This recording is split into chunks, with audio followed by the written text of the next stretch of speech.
Hello and welcome back to the David67 Celtic News YouTube channel.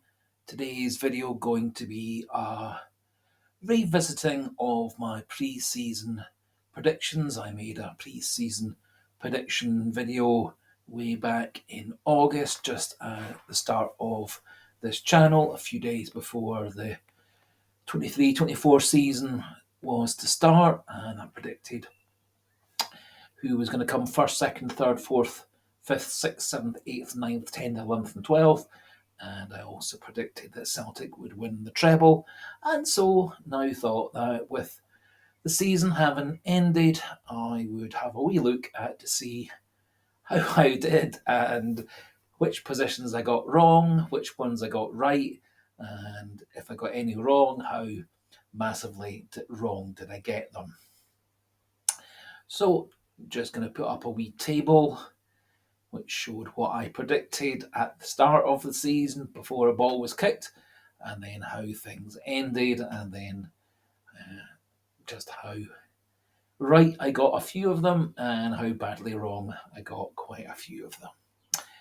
Before we do crack on with the actual video, if there is anybody new to the channel who's enjoyed this video and had a wee look at the other content on the channel, and likes what they see, please do click that subscribe button. Keep the numbers pushing up through the 500s towards 600. I'm in the process of exploring what additional things I can do now that I'm a level 2 YouTube creator, to see if there's any wee bonuses I can put into the content for subscribers and viewers and people who enjoy the channel.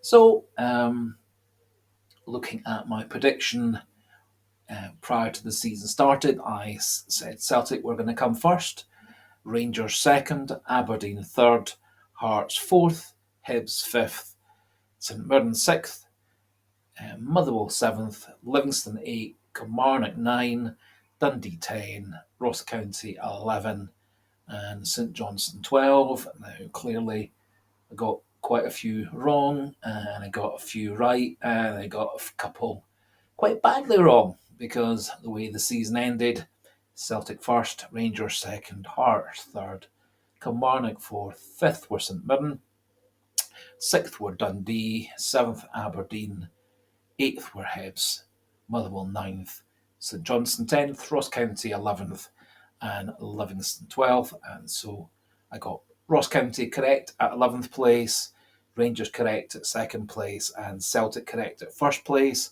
but otherwise got things a wee bit wrong, especially with over predicting how well Aberdeen would do and predicting overly how poorly Kilmarnock would do and Dundee would do.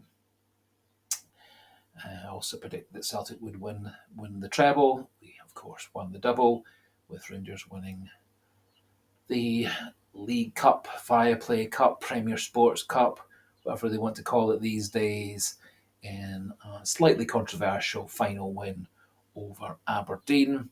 We, of course, got knocked out in our first game against Kilmarnock on the plastic pitch, in a game that was kind of clouded with injuries and VAR and a few rather controversial refereeing decisions, and was a Celtic team that still seemed to be finding its feet and working out the new Brendan Rodgers way of playing, etc. And so we lost a rather scrappy game against Kilmarnock that day and got knocked out of the League Cup.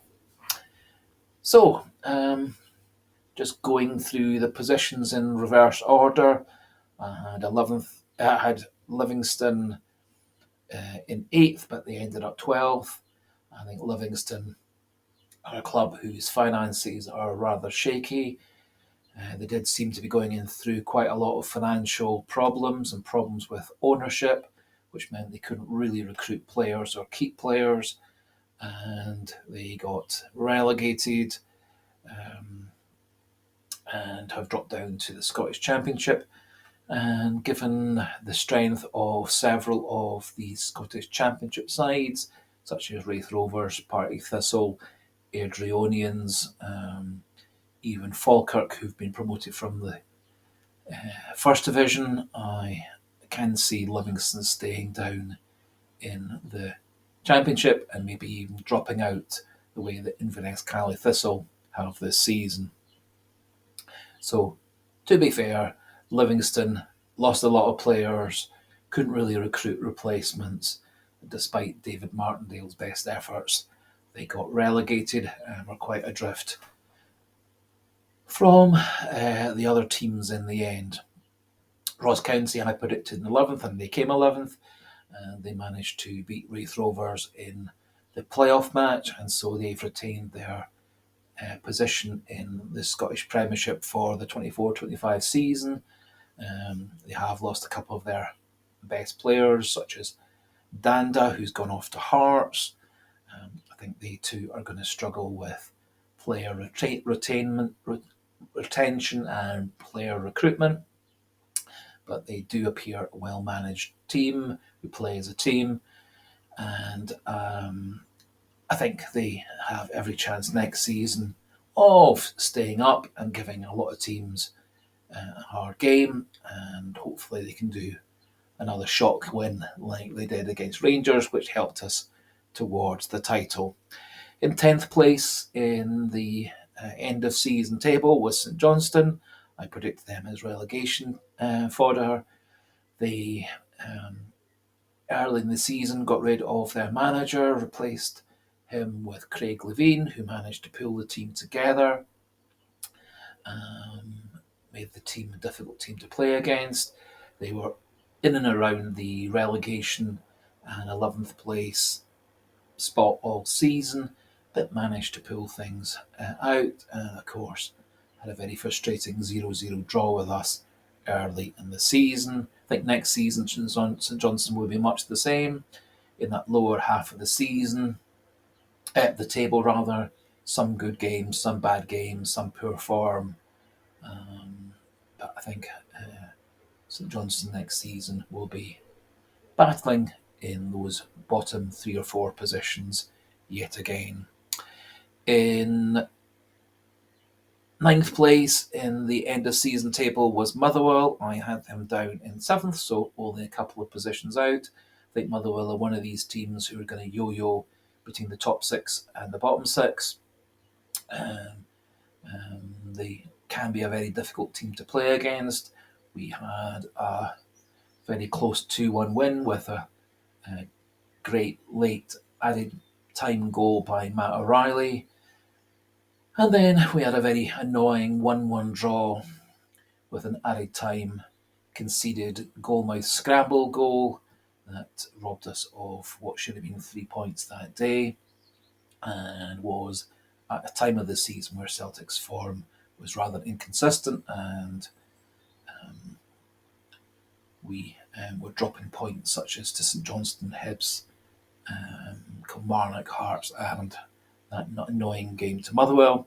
Same again next season. I think Hearts and Motherwell are going to be around that same sort of position, 9th, 8th, 7th, 6th, something along those lines. Depends on how well they keep their squad together, what young players they can add to it, also whether they can manage to keep over the summer transfer window a player like Lennon Miller, who I actually would be very keen to see come to Celtic as a player to develop fully for stardom in a few years' time. In 8th place in the end of season table was Hibs, who were rather a disappointment. I had them down in 5th. They had quite a lot of coming and going in terms of players and managers, and sacked 2 managers during the season. And they never really seemed to get a settled team or a settled way of playing. They gave us a few difficult games. We drew 0-0 with them, and of course needed an added time penalty from Adam Ida in his debut match to get that 2-1 win. Hibs tended to be quite inconsistent. I think they struggled a wee bit with European football right at the start of the season. I I think that kind of knocked them off their even keel, and they'd never really recovered. Seventh place was Aberdeen, who were quite a disappointment. I had them down for third. And they were another team who really seemed to struggle with European football. They were playing every week, every Thursday in the Europa Conference League, and they really seemed to struggle playing 2 games per week. They did get, in the first half of the season, very good output from Bojan Mijovski, but his output did deteriorate in the second half of the season. We had a very convincing 6-0 win against them prior to Christmas, and a 3-1 win in the sunshine of August. And we had a very disappointing draw against them, 1-1, when Mijovski scored a breakaway goal, and we never really quite got going. And in the end, Aberdeen gave us an incredibly close game in the Cup semi-final, which ended up 3-3 after extra time, and then we managed to win on penalties, with Tomoki Iwata scoring the vital winning penalty, and then Joe Hart saving the Aberdeen player's penalty after that, and put us into the final. Aberdeen do look like a team who next season might well be rebuilding under their new Swedish manager. I suspect they'll be losing quite a few other players, such as Connor Barden and Bojan Mijovski and Kelly Roos, to name 3. And so they may have quite a lot of coming and going, and so we will struggle to get off to a good start to the season. But next season, I can certainly see them in the top 6. Sixth at the end of the season was Dundee, who were a wee bit of a surprise. I had them down in 10th, but they did seem to retain quite a lot of momentum from coming up from the Championship the year before. They made several very good loan signings, particularly Owen Beck, the left back from Liverpool, and they were often a very difficult team to play against, particularly for Rangers in that game just around the end of the first part of the season, prior to the 6-6 split, where Dundee gave them an exceedingly difficult game and deserved to win on the night. We didn't have quite so much problems against Dundee ourselves. We beat them on Boxing Day. We beat them 7-1 in the post-winter break game. We beat them comfortably at the start of the season, and also in the first of the post-split games as well. Dundee, I think, probably next season will have a wee bit of a drop-off. They're going to have, as I say, difficulty replacing the players they got through on loan this year. But it may be that Celtic and Rangers and other top clubs do donate players who need a bit of game time, players such as O, Kwan, Yang, Tilio, etc. And so that may boost Dundee for next season. 5th place in the league were St Mirren. I had them in 6th, and they ended up coming 5th. I think that was a pretty good guess or estimate for that position.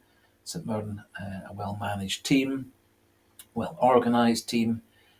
We managed to beat them comfortably each time. They have given Kwon a new lease of life, and he had a very good second half to the season for them.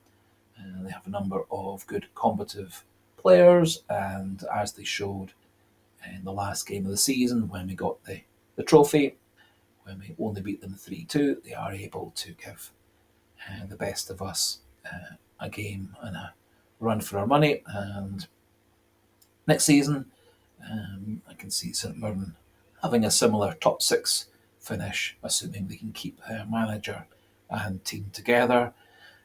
They will have the prospect of some European football with some early season European qualifiers. I would be surprised if they actually get into the group league stage proper, but it will be good for Scotland if they do sneak into the full group league version of the Conference League. In fourth were Kilmarnock, who I had down in ninth. I think this shows that a very well managed team, well organised team with a top level manager can do very well. They gave us a lot of difficult games. They beat us 1-0 in the Viaplay Cup. They drew 1-1 with us at Celtic Park. They beat us 2-1 on a miserable afternoon at Kilmarnock, one of Celtic's worst performances all season. A game where Nat Phillips showed just why he should never have been anywhere near the Celtic side. Kilmarnock do have a good number of young players. They have a couple of very strong target man centre forwards in Watkins and Vassell, and also often very tight in defence, very difficult team to break down, and do have a lot of speed out wide, and some very talented young players throughout the team. Kilmarnock will also have some European matches this season. I think they may struggle if they do get into the league proper. But I think Derek McInnes is one of the best managers in Scotland, and I suspect that he'll find a way, if they are successful in Europe, to combine league and European matches and keep up their form. And I fully expect they'll be in the top six again next season. Hearts I had as fourth, and they ended up third. Not too unexpected. I expected Hearts would be right at the top of the league. Next season, I suspect they may well lose a few of their players. Lawrence Shanklin, I guess, will be off, hopefully to England rather than to our big rivals. It doesn't look like he would be a player keen to come to Celtic. They have got a few players brought in on end of contract from other teams. And I fully expect Hearts will be third place again next season. Rangers I predicted in second, and they came second in the actual league. They got off to a rather shaky start to the season. They sacked their manager in the autumn, replaced him with Philippe Clement. He took over the club in second place, 7 points behind, and ended the season 8 points behind. I think he's going to have a major problem reorganising, rejigging, rebuilding that side. I think he's going to lose a lot of his players, such as Lundstrom, Barisic, possibly Tavernier, possibly Goldson's uncertain just how many of his players will remain at the club. Fabio Silva was a bit of a flop, cost them a couple of £1 million in wages and loan fee, and really did not produce for them. They did have quite a number of injuries. I think they're going to struggle to sign new players and give them the kind of wages that they require. And I think there's every chance that, if all things go to plan at Celtic, that Rangers could get further and further and further behind, or get themselves deeper and deeper into debt towards a second bankruptcy and second time going out of business, then being reborn as a fourth division club. Rangers did run us quite tight, quite close for parts of the season, but when the going got tough, we got going and they folded under the pressure. They will cite injuries, etc. We had plenty injuries throughout the season as well.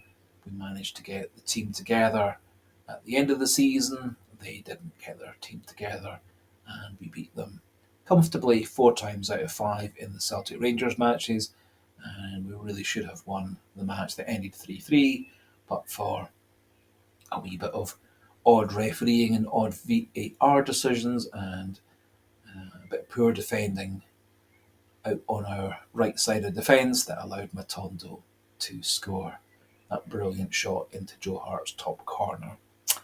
Predicted Celtic would come first, and we did come first. I predicted we would win the treble, and we won the double. So I think in the end, we got pretty close with that prediction. I can certainly see Celtic doing the treble next season as Rangers rebuild. I think will be too powerful for all the other clubs in both the cups, and I think we'll win the league much more comfortably next season than we did this season.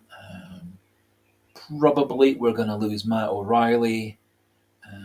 Uncertain whether Adam Ida and Paolo Bernardo will be coming back. I think otherwise we probably will keep our best players together. Don't think any of the other Celtic players are liable to be leaving in the summer transfer window apart from Matt O'Reilly. We will of course have to replace Joe Hart, who's been a brilliant goalkeeper for us for 3 years. And I certainly see goalkeeper and left back as being two high priority areas. I think an additional strong central defender would be of great use. I think also potentially we need to look at whether we're happy to have Callum McGregor playing that number 6 role backed up by Tomoki Iwata, or whether we need to have a bit more of a midfield enforcer in that 6 role to free up Iwata and McGregor and Hatate to play more attacking role. We will need to replace Matt O'Reilly if he does leave. Whether we use Paulo Bernardo back from Benfica is less certain. Whether we use McGregor, Hatate, etc. push further forward, I suspect we'll more likely buy a new attacking midfield option. We're strong in the wide positions. I think all those wide players will get better and better with experience and settling in Scotland. Kyogo will be a big threat up front again, and I would like to see Celtic sign Adam Ida to back him up, and an additional new striker to work in rotation with Kyogo and Ida, with one playing and the other 2 on the bench, and that way giving Kyogo more of a rest, as he did play all 50 of our games this season. He was the only player that played 50 out of 50 this season, and I think those extra games caused a bit of fatigue physically and mentally, and also his service wasn't so good from our wide players and midfielders due to the fact that we kept on changing through injury and Rodgers' change of tactics, who was in midfield and who was out wide. And also we missed time from Taylor and Johnston as our overlapping fullbacks. So that just about finishes off the revisiting of the pre-season predictions with a wee bit of a summary of how each club did this season and how I see them doing next season. However, we'll do a pre-season preview and prediction for the league and the cups prior to the start of the 24-25 season in a couple of months' time. So for today, thanks for watching. Chat again later, and hail, hail.